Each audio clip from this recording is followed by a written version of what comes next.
আজকের লাঞ্চ থালিটা ছেলেকে 10 মিনিটের মধ্যে রেডি করে দিলাম। চলো তাহলে আজকে একটা হেলদি অ্যান্ড টেস্টি রাইসের রেসিপি তোমাদের সাথে শেয়ার করছি।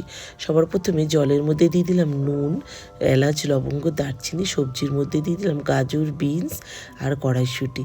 আর এদিকে চালটাকে আমি প্রায় বেশ কিছুক্ষণ আগে কিন্তু ভিজিয়ে রেখেছি। তারপরে জলটা গরম হয়ে গেলেই চালটাকে দিয়ে দিলাম। তারপরে এখানে একটুখানি পাতিলেবুর রস দিয়ে দিলাম। তাতে কি হয়, ভাতের রঙটা কিন্তু খুব সুন্দর সাদা ধপধপে হয়। তারপরেই দেখো ভাতটা কিন্তু খুব চটজলদি 10 মিনিটে কিন্তু এই রাইসটা একদম কমপ্লিট হয়ে যায়। তারপরে দেখো এবারে এখানে কিন্তু ভাতটা হয়ে গেছে। চলো এবার ভাতের মাঠটাকে ঝরিয়ে নিই। মাঠটাকে ঝরিয়ে নিয়ে আসলাম।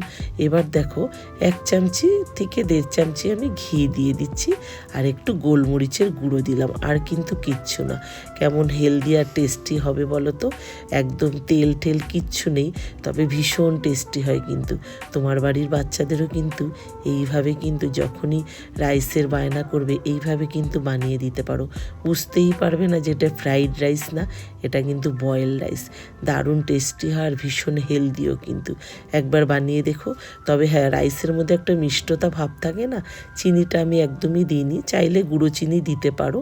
আজকের রেসিপিটা তোমাদের কেমন লাগলো জানিও। পাতের মধ্যে দিয়ে দিলাম একটু শসা, আর কাল রাতের একটু চিলি চিকেন ছিল, সেটা দিয়েই দিয়ে দিলাম ছেলেকে পরিবেশন করে।